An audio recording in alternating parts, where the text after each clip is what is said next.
Good morning, Pulaski High School. I'm Caleb Miller. And I'm Maddie Diefenthaler. Thanks for joining us for today's Raider Report. We begin today with an urgent reminder. As you've heard, the iPad swap-out day is quickly approaching. There are a few absolutely vital steps each of us must take to be ready for the swap. Backing up your iPad is a critical step in the process. Hunter Chrisman explains how to take that step in today's Tech Hunter segment. Crikey!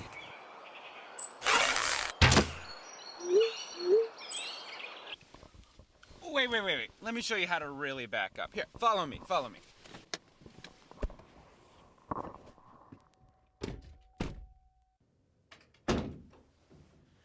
Whew. All right, today we're covering backing up Notability. So the first step for backing up is to head to Settings. From there, you'll click on your name at the top, the Apple ID, then click on iCloud. You'll scroll down until you see Notability. Make sure it's set to on for iCloud access. From there, you'll go to the Notability app, and then you'll click on the gear in the bottom, and you go to the iCloud tab. Make sure iCloud syncing is on. Now your notes will be saved to the cloud for when you get your new iPad. Also, check to make sure that auto backup is set for Google Drive. Your notes will automatically back up there as well. If there are any other apps you're concerned about backing up, feel free to talk to me or check in with one of the staff members.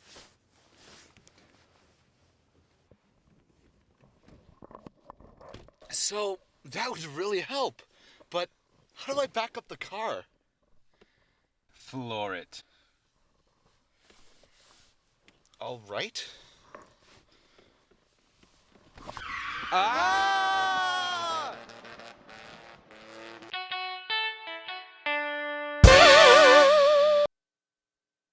Fellow students, we cannot stress this enough. If you take the steps Hunter just talked about, the iPad swap will take you about 1 mile to complete. If you don't have the necessary steps completed, the swap could take up to an hour of your time.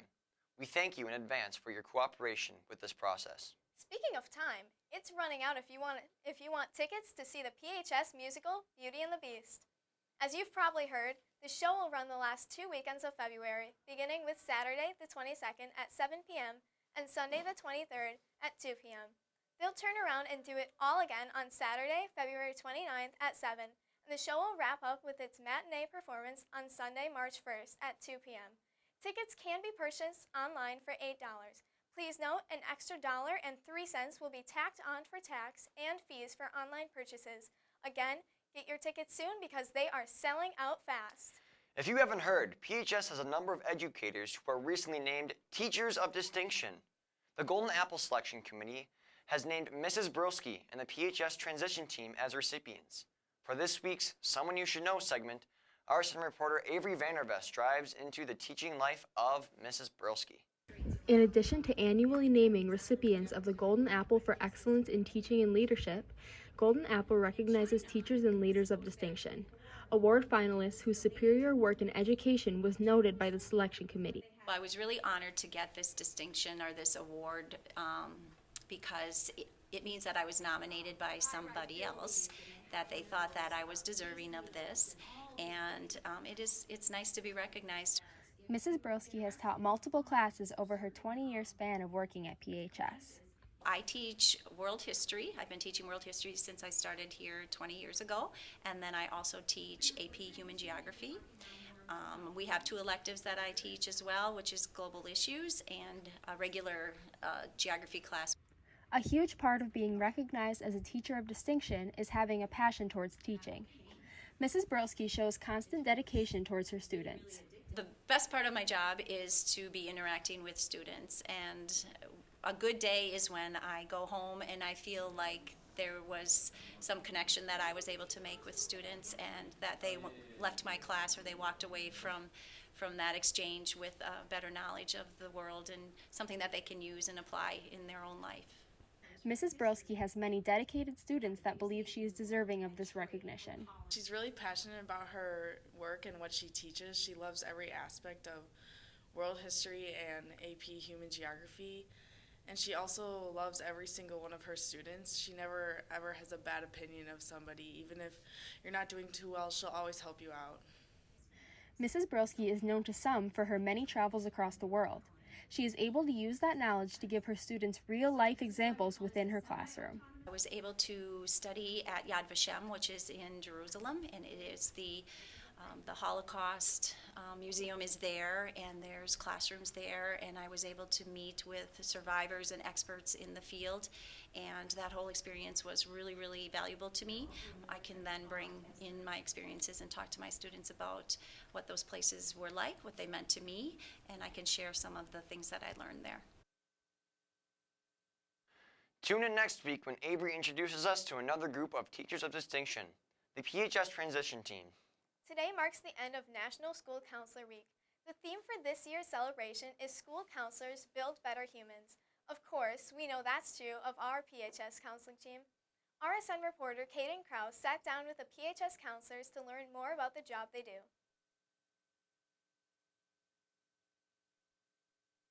The school counselor has to wear many hats. We talk about the academic aspects of students and helping them plan. We talk about social emotional, obviously, as you guys are sure. For sure.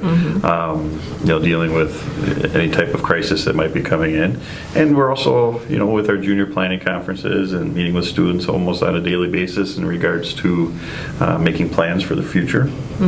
I think there's a lot of things in place that we can do, and we just want to make sure that everybody knows what we offer down here, because I think it's a lot different than from when our students' parents were in school quite a long time ago. Absolutely. And just sometimes the volume of students that we have can be overwhelming as much as we'd love, right, to meet with every one of our students every year. We each have around 400 students. So like you always say so well, that if students need us, they need to come down and let us know what they need, because we just don't have enough hours in the day to meet with everybody.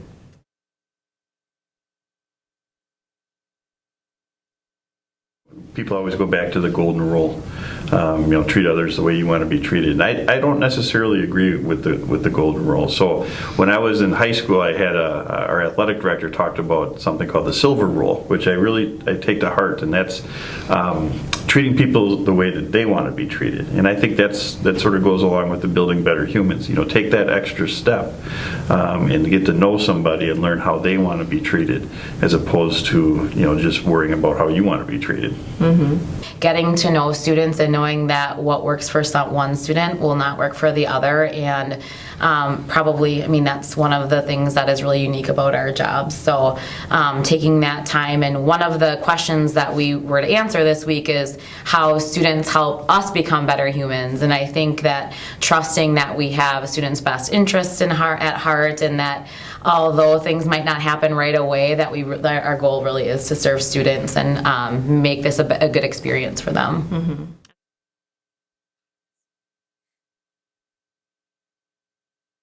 I can tell you in a heartbeat that my favorite part of the job is meeting with kids every single day. There's nothing I could imagine doing differently. Meeting with all types of kids, like we talked about earlier, as far as kids teaching us. I learned something every day from a student, and that's without question. My favorite part of the job is just meeting with kids every day and learning about them and trying to help them. Helping kids uncover what their true strengths are and what their, I don't know if I want to say purpose, because that's pretty big. I don't know that every student needs to know their purpose coming out of high school, but I think if students can just know themselves better, and we can help, uncover that outside of just classes and things like that, but just as a human, who they are and what they really want to give back to the world. Celebrating those small successes. So success to one student might look completely different, but when that light bulb goes on and when something connects and a student finds what they're passionate about, or for some students it might be getting into school, for another student it might be making it through a week and coming to school every day. So I just think celebrating those unique successes of our students, and working with staff who support our students so well. I think we're lucky to work in the building in the district that we work in, because we have great kids and we have great staff, for sure. Absolutely. Thank you, Mrs. Grant, Mrs. Delman, Mr. Wegner, and all the staff in PHS Student Services area who worked so very hard for the students here at Pulaski High School. There was plenty of action over the past week. Jack Hayward is here to bring us up to speed on Raider athletics. Hi, I'm Jack from Jack Well Sports, and this is my weekend review. Girls hockey is 11-9-1, are coming off a 16-2 win over Brookfield. Their next game is at the Cornerstone against Northern Edge.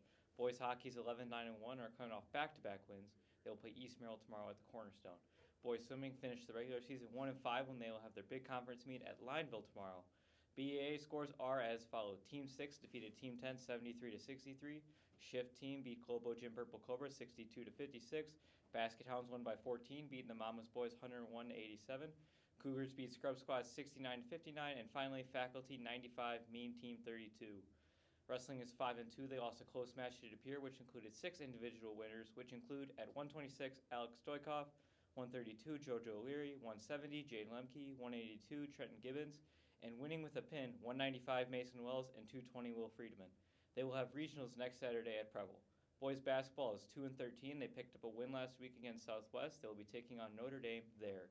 Girls basketball is 12-6 and are rolling with 5 straight wins. They will take on Notre Dame at home, but if you can't make it, you can watch the live stream. Before we go, the girls seniors have a very special message. Don't forget to watch Jack of All Sports. And that's Jack of All Sports. Thanks for watching. Thanks, Jack, for that hashtag Raider Strong report. The Student Council's annual winter dance is set for a week from Saturday, but the event is undergoing a facelift. That's right. Student Council is rebranding the annual Snowball Dance and changing it to the Global Dance. Global will take place right here at PHS next Saturday night, February 15th from 7:30 to 11 o'clock p.m. Be sure to arrive before 9 o'clock because that's when the doors close. No one is allowed to enter after that time. Tickets go on sale Monday in the Commons during lunch mods. If you can bring an item for the Golden House Hygiene Drive, your Global ticket will only cost $10. Without a donation item, it'll be $11. If you want to pay at the door, you'll fork out $15.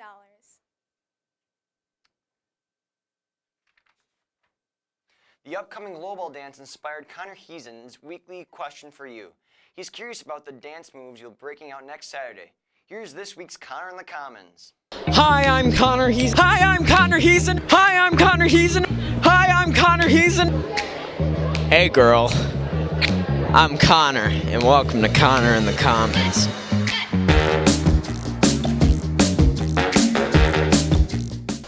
Hi, I'm Connor Heesen, and welcome to Connor in the Commons.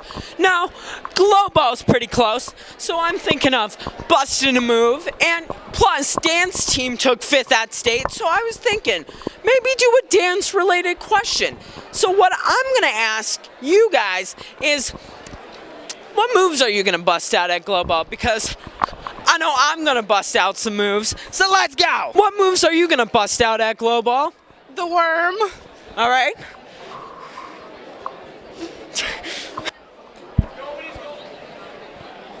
Okay. The sprinkler. Say So from TikTok. Probably also the Renegade. What moves are you gonna bust out with at Globo? The hula hoop, because these hips don't lie and neither do I. What moves are you gonna break out with at Globo? We're definitely gonna twerk. All right, thank you.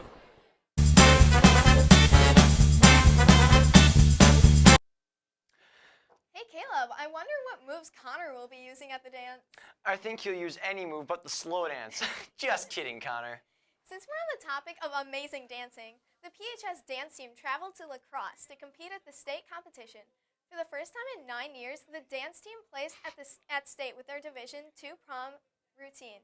The team brought 2 routines and 3 solos, 2 solos of which also placed overall. Let's take a look at part of those award-winning routines.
congratulations to the PHS dance team. And that's all we have for you today. We hope you all have a Raider Day and an awesome weekend.